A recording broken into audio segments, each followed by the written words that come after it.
bringing you information based in fact and science concerning today's marijuana. I'm your host, Chris Wolf, and this is Perspectives. With us today is a subject matter expert from the National Marijuana Initiative, sharing their perspective on the influence that today's more potent forms of marijuana products are having, both in our society and in their field of expertise.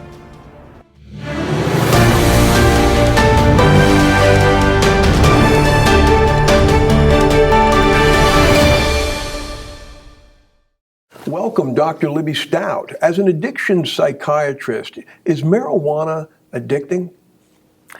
Well, yes, in a word.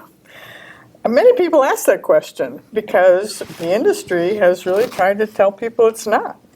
However, with the higher potency marijuana, the high THC, it has become extremely addictive. And we know that because there's a withdrawal syndrome associated with it. So if somebody is using it daily on a regular basis and they stop, they can experience some significant problems like anxiety, irritability, anger, which and a severe desire to use again. Can marijuana actually cause psychosis and schizophrenia?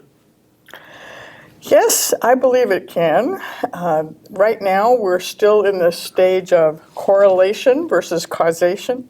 However, I think we're seeing a lot of research showing that there actually is a direct cause.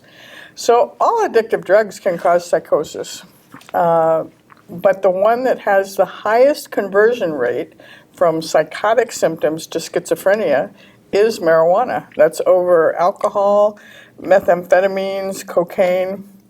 And so, yes, it definitely causes psychotic symptoms. Many people don't even know what that means. So when you're talking about psychosis, you're talking about an altered sense of reality, where people can hear voices that no one else hears, see things that no one else sees, be extremely paranoid, and have severe delusions where they believe the CIA has put implants into their brain and they're listening to them. And how does marijuana affect the developing brain of an adolescent or teenager? That's our biggest concern. Mainly because the time during puberty is one of the biggest growth times in the brain. So there's a lot of things happening. And the best thing that has come out of all this stuff with marijuana is our better understanding of the endocannabinoid system. And we now know that the endocannabinoid receptors actually play a big role in brain development. And so during puberty, we actually strengthen nerves by myelinating them, and then we actually start pruning them. So the brain decides what nerves we're going to keep and what nerves we're going to get rid of. And marijuana interferes with that significantly, because what we now understand is we have our own chemicals that we create in our brain, and one of them is called anandamide. It's very interesting that is a Sanskrit word for supreme joy or bliss. And that means this is our homeostatic system. It helps regulate us. It helps regulate our moods. And so if you put exogenous THC into the brain, it fits in that receptor perfectly, and it makes it where our own natural chemicals can't work.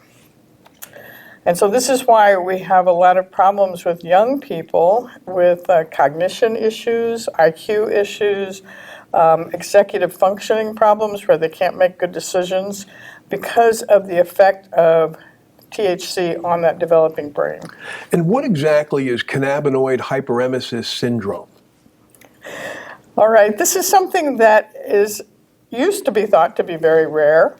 However, it has been around for centuries. I even found a recording of it in something like 1080, which is an idiosyncratic reaction to marijuana.